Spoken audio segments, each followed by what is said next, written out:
Hello, and welcome to another episode of the Bert's Books podcast. I am here with Sally, who is on a creaky chair already, making a noise. Sorry, I'll sit very still. Yes, don't move. I won't. How are you? I'm fine, thank you. Really good. How are you? Yeah, been good. Good. Have you been up to much? Working. Oh, Reading. Working so hard, aren't you? Working so hard, honestly. What, nearly 2 days a week. 2 days a week, honestly. I'm fed up with the weather. I'm not going to lie. I'm fed up with it now. But it's February now. I know, yay. So it's just going to got there. It's going to get lighter. It is, and it is already. Yeah, it's going to, eventually it's raining right now. Yeah. Which is not nice. No. But it'll get nice. Yesterday, I was in London. Well, I certainly woke up in London anyway. And Don't you hate it when that happens? and all my stuff was somewhere else. Yeah, exactly. And we had about, as I was like looking out the window, there was, oh, it's a nice day. Oh, it's not a nice day. Oh, it's a lovely, no, it's not a nice day. It was kind of all one sort of those, changing. Yeah. So I was in London. I had a day off. You did have a day off. I didn't even take my laptop with me. Well done. That's a proper day off. That's a proper day off. So I went. Michael's a special guest appearance on Saturday in the shop. Yes. So you're lucky, as we're recording this podcast, that you can hear me. Oh, okay. So I was a little bit croaky yesterday when I did wake up. Right. So Friday night, I went into London so my friend runs a club night. Nice.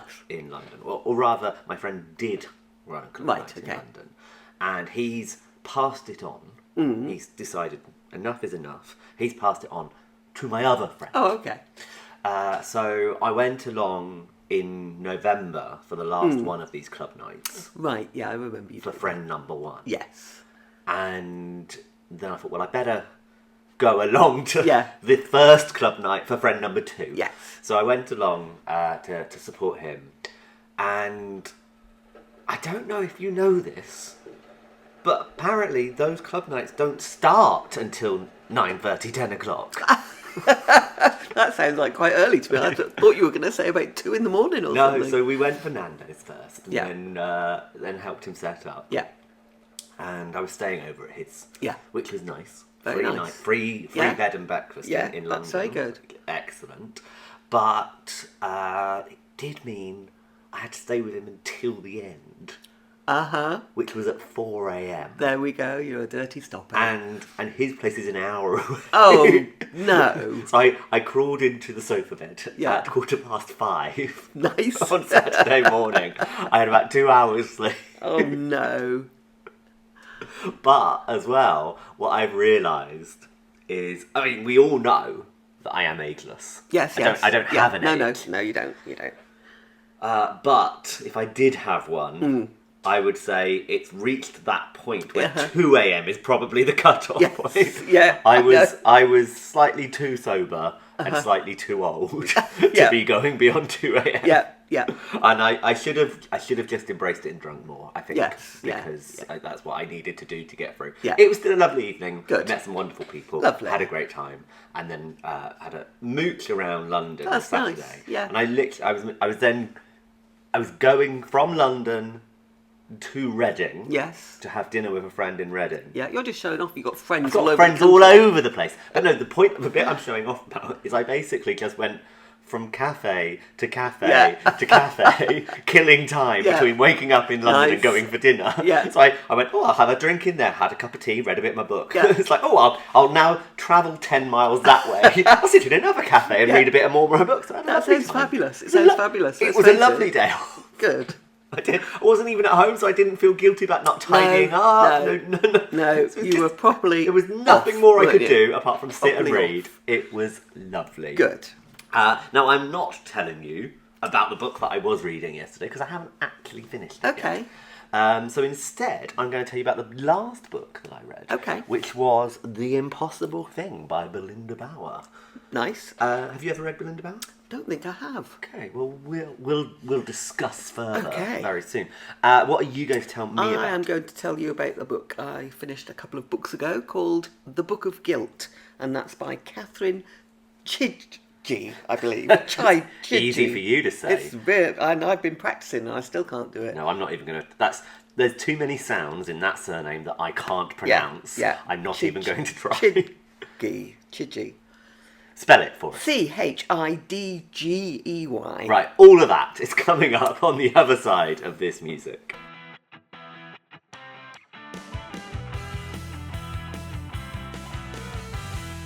So Sally, you've told me that you haven't really read. You don't think you've read Linda Bauer. I don't think I have. So I know I haven't. Okay.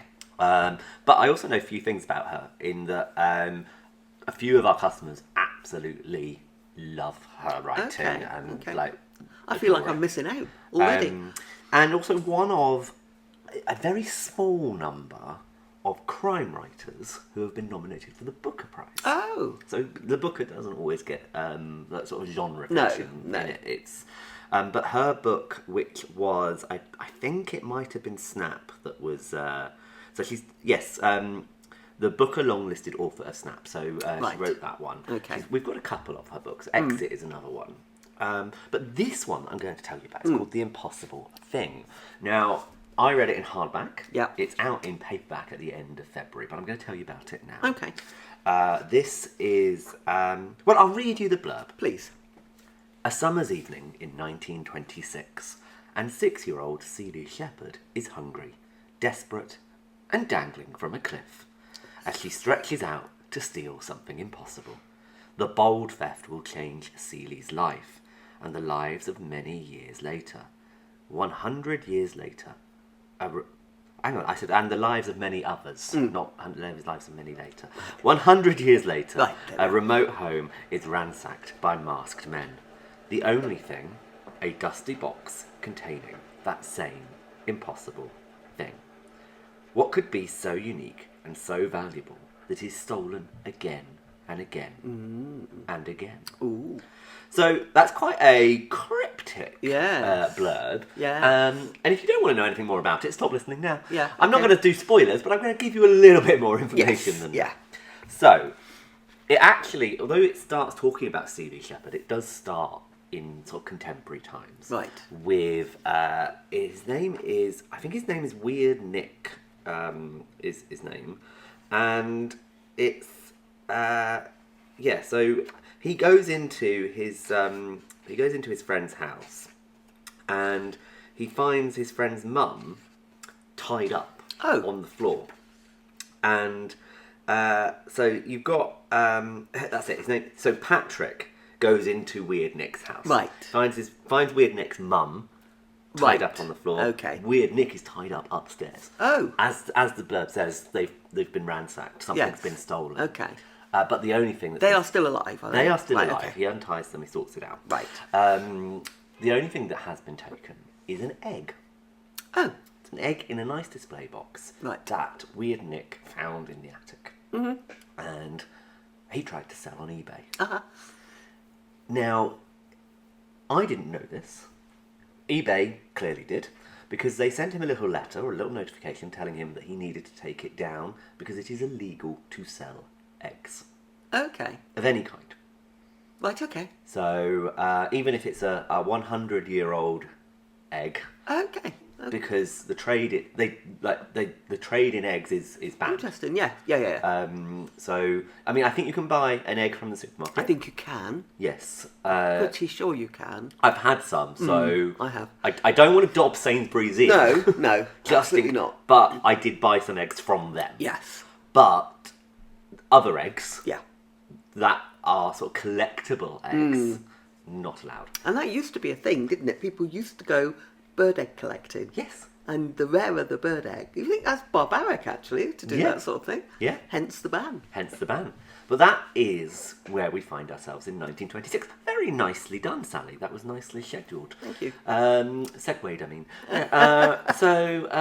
Yes, in 1926, Celia she's a young girl, but she's also quite malnourished. Yes. Almost. She's very slim. Yeah.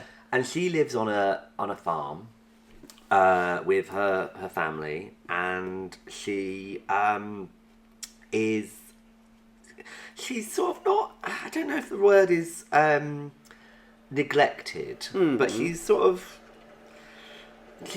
youngest of several, and it becomes a little bit obvious later on that maybe she isn't the siblings' full half, like a full sibling. Oh, okay. And Sort of left to her own devices. yes, a lot. that's a good way of saying it. And there's this other guy, Robert, a little bit older than her, who he's not part of the family, Right. but he helps out on the farm, and the two of them, he's kind of given responsibility for looking after her. Okay. And she just follows him around Okay. as a little kid. Yes. Yeah. And so when I can't quite remember why she does it, but basically along this cliff edge, and it's sort of facing out to the North Sea, a lot of people go down and collect eggs, and it's called climbers. Okay. It's certainly spelt climbers. Okay. Maybe it's pronounced climbers, but without the B. But it's 2 M's, so it's climbers. Sounds like climbers to me as well. And they go down and they collect these eggs, guillemots. Oh, right. Birds, Yes. which I'd never heard of before. A guillemot, you must have heard. No, I don't think so. I don't know. I didn't look it up. I don't know what it looks like. Okay. I think it's like a seagull type Yeah. thing. So they've been going down and collecting these eggs, and there's certain families along the cliff edge that this is their patch, and they go down and get them. Nobody. So the farm that Seeley is living on, it's a very long, narrow farm. The end of it is at the end of the cliff, Right. but it's quite narrow. Okay. It's called Metland.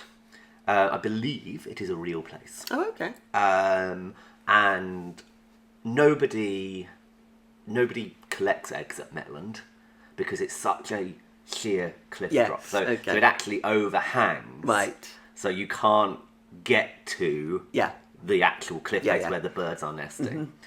I believe, as I said, Metland is a real place. In the acknowledgements, Belinda Bauer does say that the overhang isn't real. Right. But for the purposes of this, it is. Yeah.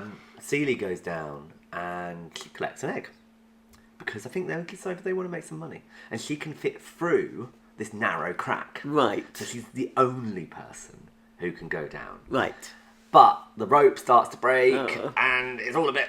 And then somebody steps in and helps them and saves them, and she comes back, pulls back up, realizes she's got a bright red egg. Now guillemots have eggs of all different colours, but this red one, nobody's ever seen it before. Okay.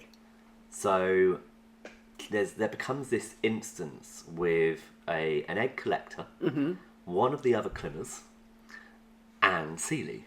Yeah.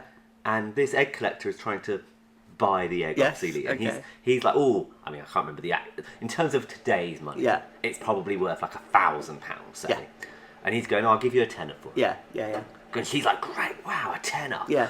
And this other climber comes along and goes, I think you and I both know it's worth more than a tenner. You can give her a couple of £100 for this. Like, it is worth more than that. Obviously, you're going to make a profit. Yeah. But it's worth more than a tenner. Yeah. So what happens is they form a contract. Okay. And for the next few years, Seeley goes down and collects this red egg from this one specific bird. Right. And then goes back up and sells it to this man. And fast forward 100 years, there are, so say, 30 of these eggs. Right. But one of them is in Weird Nick's attic. Uh-huh. And then when he puts that on eBay, it attracts the attention of somebody. Right. Who might or might not have the other 29. Oh. And if they've got the full collection of what has become this quite whispered about thing, the Metland egg. So in 1926, the collector is going to show all his egg collecting buddies, who are all sort of rich aristocrats. He's going to show them the egg, and then he never turns up to show them. And they all feel a bit foolish. Yeah. And he's still around, but he just never shows them the Metland egg. So nobody's ever seen it. They know it exists, or they've been told it exists, and they know that this girl is going down and getting it, and that, in theory, he's got quite a lot. We learn that what he was waiting to do was to have 30 and sell them all in one go. Right. But it's really interesting because you then kind of the sort of the narrative thrust of the story is Weird Nick and Patrick Right. trying to track down Yes. who stole their egg. Yes.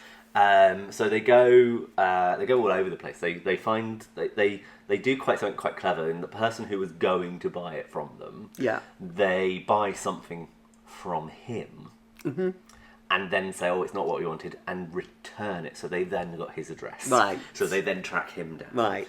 They go to the natural history, or the branch of the Natural History Museum that has like all the egg collections. Yes. And they say, "Oh yes, we got all of these ones from that man who was collecting, Yes. who's known for the Metland egg, but they were all undated, so there's no sort of notes Yeah. on them. It was quite Yeah, a chaotic collection. We had somebody who came over and just bought half of the collection and just took it away. So we might have it here. They might have it. Right. And you then also get Seeley's point of view. You get kind of what happens to Seeley over the years. So it kind of jumps around into. Yeah, that's there's okay. also a little bit about a couple who are looking after or looking out for eagles. Right. Okay. So there's this one tree that these eagles come back to every year, and they're camped up nearby to protect the eagles from anyone who might come and steal it. So they sort of volunteer or work for the RSPB. Good. So you get a little bit of that. There's a little story there, and finally you also get one bit that's not quite from the point of view of the Guillemot, but it's the only character in that chapter, as it were. So it talks about the Guillemot and how what it did. So it was like the husband Guillemot came back, and Mr. Guillemot. They were both. Where's the egg? Yeah. You know. Yeah. But they come back to that place every year, and what they do as well, if Seeley was to go down early enough in the season, take an egg, there is time for them to lay another one. Right. Okay. So that's how over the course of 15 years or so, there's 30 eggs. Right. I see. And so there's 2 a year, or 2 a season rather. And what is weird about it is it wasn't what I was expecting it to be. Oh, okay. I was expecting more of a crime. Like, I don't read blurbs. I don't find out what books are about before I read them. But it wasn't really crimey, I would say. Right. Okay. It was. I mean, there was the crime of the egg being stolen, and the crime of them being tied up. Yes. But it's not dwelled upon. No. It's more of an adventure for Weird Nick and Patrick. And just sort of a biography of Seeley and what happened to her over her life. And also, the best bit about it, though, was the writing. Like, she's such a good writer that you do get to a point during the book where you're like, okay, I don't know how Weird Nick ended up with this egg in his attic. I'm assuming I'm going to find that out. Yeah. I don't know what happens to Seeley. I do care about what happens to Seeley. Yeah. But I don't know. I assume I'm going to find that out. This other character, that character, this character. We're going to find out all of that. The one thing, I was about 2/3 of the way through the book. The one thing I wanted to know, did that Guillemot ever lay an egg that didn't get stolen? Oh, yes. Because actually, it's quite sad. Yes. where Yeah. This 2 birds are going back to this cliff top every year and never having their baby. Yeah. They're never having a chick, never having one to raise. No. And I ended up caring more about that than anything else. And I am thrilled to tell you that you do get resolution. Oh, for that. lovely. I'm not going to tell you what the resolution is. That is lovely. But Belinda Bauer obviously knows what she's doing. Yeah. Because you do get all the loose ends tied up. Lovely. Including what happens to the birds. Good. And I'm not going to tell you anything more. Well, I am going to tell you one more thing. You know I have a thing about getting rid of dust jackets. Yes, you do, and I can see why. I don't like dust jackets. I love a dust jacket. But I was very pleased to take the dust jacket off this one. So I read the hardback. And down the spine, in a nice red, sort of shiny red, it says Belinda Bauer, The Impossible. And it's on a black. And it's on a black. And that looks nice. That looks very nice. But then on the front cover, what have I got there, Sally? You have got a red egg. I've got a lovely Beautiful. red egg. And Shiny. it's just shiny and it's just beautiful. And I think if you look, I don't like dust jackets. You might. I'm going to tell you. Okay. Always take your dust jackets off and have a look underneath. Yes, I do now. Since you have said you always take them off and throw them away, Recycle them. recycle them. Sorry, of course. I take them. I now take a dust jacket off to have a look at what's underneath. And sometimes you get some Yeah. lovely things. And also, look. Yeah, that's nice as well. I like that. So the end papers Yes. inside are just like a nice I'm sort of assuming that repeating is egg 29. pattern. It is 29. So there is one missing, Which is all on the front. which is the one on the front. Yeah. Which is also the one that is in Weird Nick's Yes, attic. attic. Why did you get the name Weird Nick? Do we find out? Well, actually, good question. Thank you so because much. we don't find out. Oh, right, okay. Well, I think actually there might be a little bit, but it's not important. Okay. But at one point I was reading it, and there was a little bit about a sort of a backstory that seemed between Patrick and Weird Nick Right. that wasn't dwelled upon. No. Do you remember that time that we did that?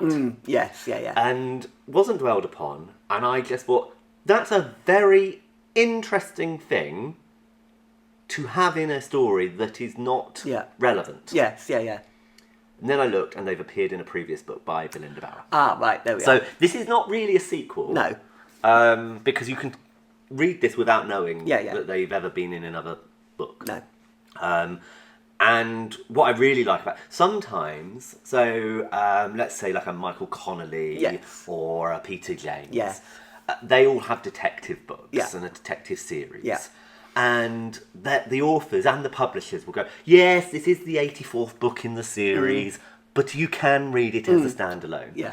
And they're usually correct to a certain extent. Yes, You can yeah. read it, you can open it on page 1, finish it on page 412. Yeah. The story makes sense. Yeah. You don't need to have known what happens to the characters in the previous books No. for it to make sense. The only problem with that is that some 84th book in the series will sometimes ruin what happened in the 17th book in Yes. the series. It Yeah. will refer back to, oh, and then we killed that person, Yes. and they died, and we solved that crime. Yeah. And especially in the Peter James ones, which are there's quite a continuity there. So he's often, at the beginning of a Roy Grace novel, off to court Yes. to talk about the previous case, or Yes. a previous case. Yes. So the problem with those books is you can read that book as a standalone, but it Yeah. will ruin the preceding ones. Yes. Yeah, This yeah. does not ruin the preceding one that features Weird Nick and Patrick. So Good. you can absolutely read this as a standalone novel. So yeah, that's The Impossible Thing by Belinda Bauer, and I think I'm going to get her other ones and add them to my TBR pile. Nice. Especially Snap, because I want to see how crimey it is. Because what was it about that got it Yes. nominated or Yeah, yeah. longlisted for the Booker Prize? Very good. Yes, you can. Did I say? No, you didn't. Oh, I will. You think can you buy. should. You can order that. Well, in fact, you can pre-order the paperback at birdsbooks.co.uk. Excellent. It's time for my favourite part of the week, and it is, of course, the bestseller charts. And we're going to start with the top 10 across the whole of the UK. We do this thanks to Nielsen Bookscan's total consumer market data.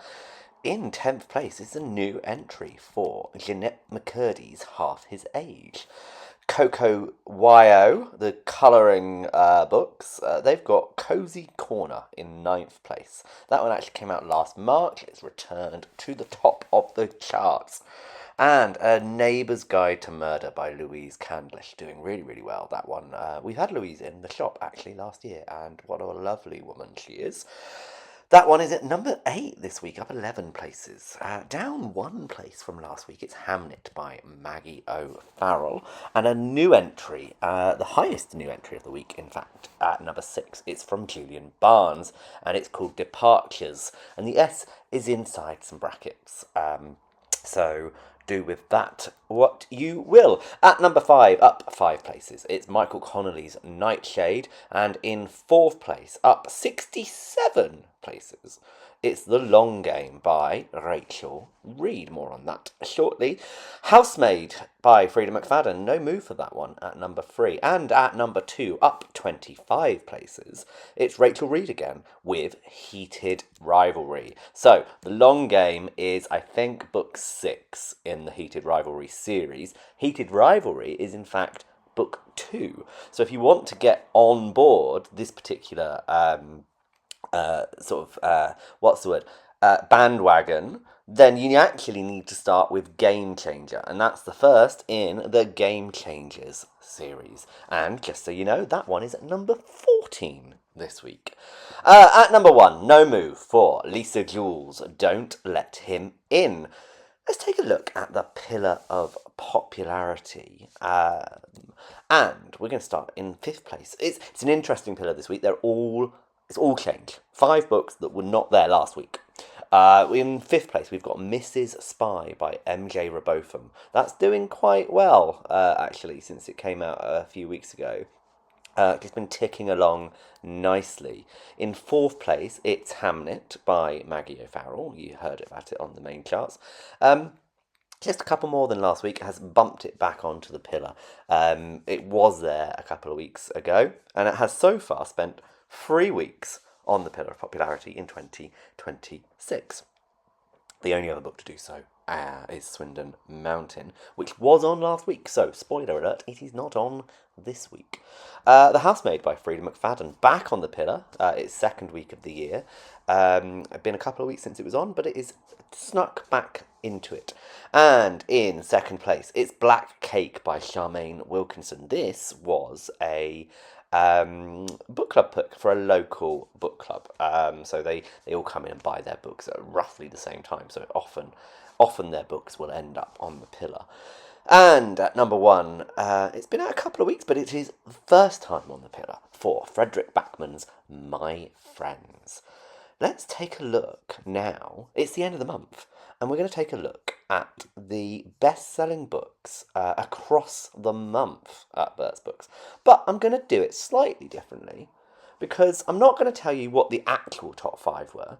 I'm going to tell you what the top 5 were that weren't part of events and weren't part of book clubs. Because otherwise, it's just going to be the book club and Alice Feeney. And not that they're not good books and not valid to be at the top, but I always like to look and see what people are just coming in, picking up off the tables and buying off their own free will.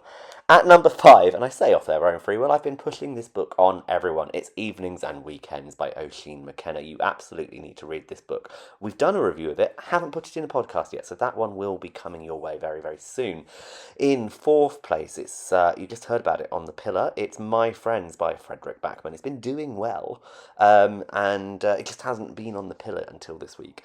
At number 3, it's The Housemaid by Frida McFadden. At number 2, Hamnet by Maggie O'Farrell. And the number 1 best-selling book that wasn't written by Alice Feeney or part of a book club is Swindon Mountain by Harriet Hitchin.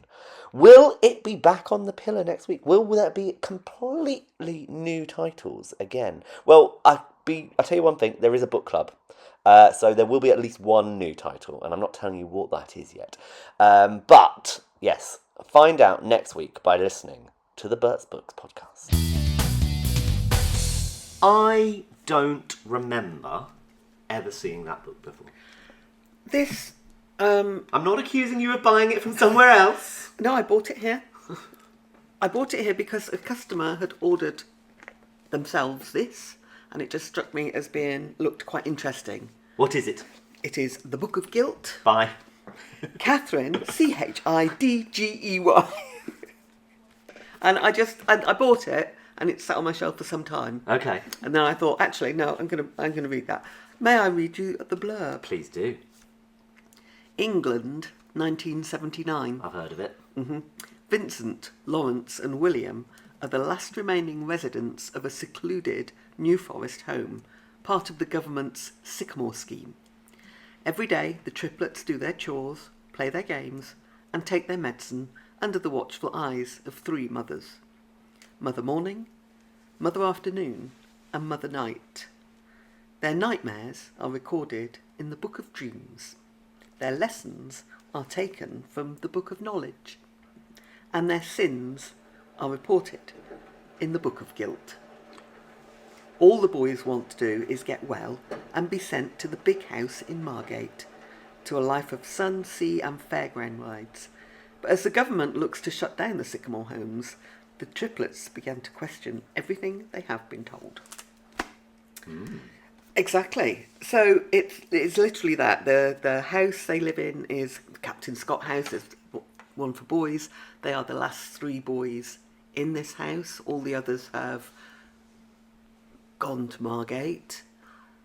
That is their dream. They just want to go to Margate. They've seen posters of the fairground. Now, funnily enough, I saw online a couple of days ago, it's called Dreamland or something, and it's the best roller coaster. It's mentioned in this book. It's best roller coaster. It's in Margate. And then I saw online a couple of days ago, they've actually closed it down permanently. So it actually exists. Not Margate, Dreamland. They've closed Margate Dreamland. does actually exist Yes, as well. Margate does actually exist. There is a Dreamland because it was taking 5 hours a day to do safety checks on it. Wow. Because it was that old. So that was real. So anyway, all the boys want to do is go to Margate, go to the big house in Margate. So they're thinking, maybe this is our chance. If we're being closed down, that's what's going to happen. We're going to go. So they wake up in the morning. Mother Morning wakes them up. So they don't know Mother Morning's name? No. And these mothers are really nice, really good to the boys in a respect. You know, they're not vicious people. They're kind to the boys. Mother Morning wakes them up, and what they have to do before they're not allowed to open their eyes, they have to immediately start telling Mother Morning what they dreamt, and she writes it down in a book. If the minute they open their eyes, it's said they won't remember their dreams. Whether they're bad dreams or good dreams, it doesn't matter. Then they get up and have breakfast, and then they have to do exercises. So they go out in the garden and do star jumps and just running up and down and blah, blah, blah. And then it's classroom time, and they are taught from the Book of Knowledge, which is, you probably will remember because you've had a life of books, lifetime being in books, the Encyclopedia Britannicas that you used to get all the different volumes. That is what they're being taught out of. So not very modern. But Is this no, 79? 79, yeah, 79. They go down to the village with the mothers to do shopping, and the people in the village avoid them or shy away from them or won't look at them or will shout rude things. And they're like, why? What's going on here? What I forgot to mention was after they've had their breakfast, before they do their exercises, they have their medicine. And this can be forms of tablets, or it can be an injection, or it can be an intravenous infusion, because they carry the bug. Oh. And this medicine will stop them. And they have to report their symptoms. So one of them, Vincent, will feel dizzy and sick. So they'll swap his medicines around a little bit. The boys are nice boys. William's not so nice. He's the bit of a bully. And their doctor comes to visit them, and he brings his little dog with him, and the boys love this little dog and say, can we take him out in the garden to play? And they do, and William stamps on its paw and makes it shriek. He's just a nasty boy, and he torments his other brothers. But the other two are fine. So that's all going on. And then the government are closing down these houses. So the mothers get messages from whomever employs them saying the boys now have to start interacting, and to make this happen with other people, they're bringing the girls from the girls' home.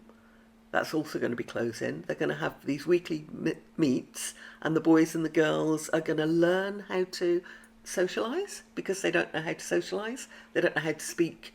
They don't know how to speak to girls. They've only been with the mothers. And they could first on they have a little tea dance, and it's all very innocent and they're 13. They're all about 13 years old, there or thereabouts. Now that's all well and good. That's all going on, and you start thinking, what's going on here? And I thought I got it sussed, and I had it sussed. And then a few chapters in, we were introduced to Nancy, who is nothing to do with the care homes, nothing to do with girls' care home. Nancy is also, we meet her on her 13th birthday. She lives with her mum and dad. She's not allowed out the house. She doesn't go to school. Has she got the bug? No. Oh. She doesn't go to school. She doesn't go out of the house. If anyone comes to the house to fix the boiler or something, she has to climb into a wardrobe in her bedroom and shut the door. And each chapter that Nancy comes in, you're thinking, what on earth? She's not badly treated. Her parents aren't in other They're respects. hiding her of some kind. They're hiding her, yeah. Yeah. And she's desperate to go out. She'd love to go out and play. She'd love to go to school. But no, she's kept very much out of sight. So that's a bit odd as well. And what this book does, you gradually get a little bit more information. And it's not pleasant. It's not pleasant. Margate is not what it sounds. I've never been to Margate. No, nor have I. So yes, it's a bit creepy and a bit shocking. You've piqued my interest. Don't say any more. I'm not going to say any more because I wouldn't want to spoil it for anybody. But did you enjoy it? I enjoyed it, but I also am aware there might be some triggers in it. Right. I would be very careful who I suggest would read it. Okay. You can read it. And can you tell us what those triggers are? No. Okay, good. That's useful. No, I can't. But Can you, I think we need to give some sort of ballpark. So is there abuse of children in this? there's some children have been killed. Right, But okay. not these children. No, but it's happened. Yes, Right, so yeah. maybe if that is a trigger, avoid. Yes. Yeah. Okay.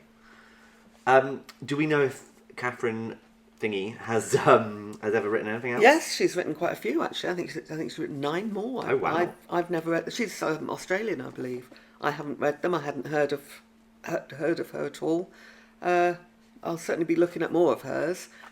But yeah, she has. She's written a couple of children's ones and 1, 2, 3, 4, 5, 6, 7, 8. Wow. Interesting. And the cover of it just is. The cover's a nice cover. Yeah, so that's how they tell the boys apart. So on the cover are the identical triplets, and they tell them apart by they will wear a specific colour. Yeah. And so green, yellow and red. And they're just on a beach. I'm assuming that's Margate, playing with a beach ball in their different Oh, I thought coloured. that was an apple. I think it's a beach ball. I know. I was looking at it upside down. You're probably right. Yes, it's a beach ball. Yeah. You said that you'd had it for a while, or somebody ordered it in. Yes, so I've had it. When I say a while, it was October maybe. Yeah. Time. So it came out last summer. Yeah. In hardback. It's going to be in May that it's out. Oh, in in paperback, nice. So if this does interest you, you can get the hardback now, or you can wait until May and pick up the paperback. Very good. At bertsbooks.co.uk. What is it called again? Remind It is me. called The Book of Guilt By Catherine Chidgey.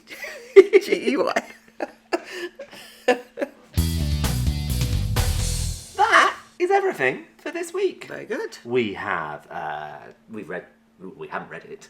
Well, we have read it, but we haven't read it on the not on the podcast. We've talked about Belinda Bowers. Yes, The I'm Impossible interested in that one. And we've talked about The Book of Guilt by Oh, stop it. Catherine. Catherine. It's by Catherine. It's by Just Catherine. Like Cher, one name. Yeah. So we played Cher at that club I went to. Oh, well, I'm not surprised. So you can get both of those at the website, obviously. We've also listened to the charts. We have. That was an interesting one. It was this week, wasn't it? Yeah. All new books on the All pillar of change, popularity. all change. All change. So that's pretty much all that we have to talk about. But do you remember the last time that you were on the podcast? We spoke about the I've correspondence. never forgotten it. No. Well, why would you? Why? Why would Being burned in all our memories. Yes. Well, not only have I taken home a copy of the correspondence to read. Good. I'm pleased. We said that people ought to get in contact Yes. with us via letter. Yes, we And did. we were inundated. I am looking at your bulging post. Well, crikey. Wondered where you were going then. Didn't think you could see it behind the counter. We've been inundated. We have. An absolute deluge. Really. It's taken us 2 weeks to get through them. Yeah, so the one letter. Yeah, we had one letter. We had a letter. We had one But letter. what a letter. It was beautiful. It was beautiful paper and it had little shiny dots on it. Yes, so it's from Lindsay. Yes, thanks, and, Lindsay. And yes, Lindsay, it's okay. We could read your handwriting. Yes, we could. We could. It was beautiful handwriting. So Lindsay said that she had a request. Yes. And perhaps this is why letter writing has gone out of fashion. She had a request, sent us a letter. Yeah. Now, 2 or 3 weeks later, we're responding. Yes, yeah, that's probably it, actually. So She did say there was no rush, though. She did say no rush. So she was going to drop us an email. And now, I must confess, I can't read you the letter. No. Not just because of GDPR rules. No. But because I don't know where the letter now We put it in a really safe Well, I place. put it on the desk. Yeah. It was on the desk out the back. Yes. Where we pack up our parcels.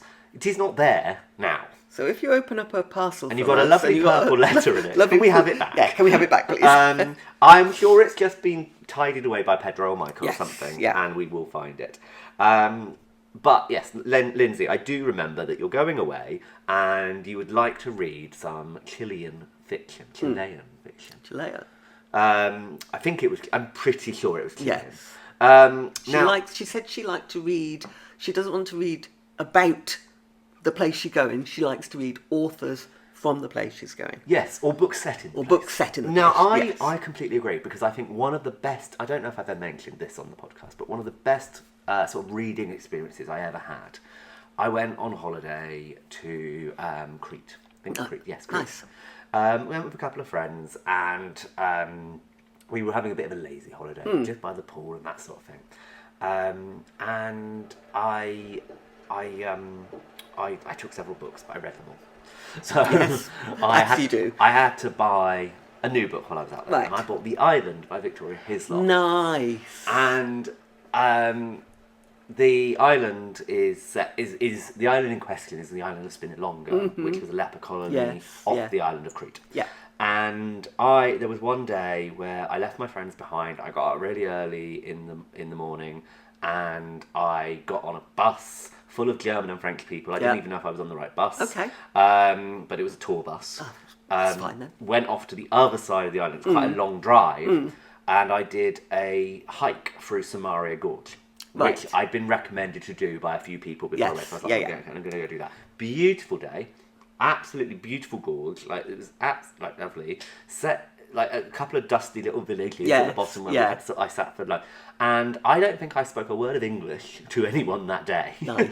But what I did do was read The Island from start to finish. Nice. And I read it on the island. That's applaudable. And actually. I was sitting on the stone steps at one point in an alleyway, just reading about That's this very and good. and it was one of the best reading experiences Yes, of my I life. can really imagine. And I've it's- read The Island. It's And it's not a book I will ever reread because I'm never going to match that. no.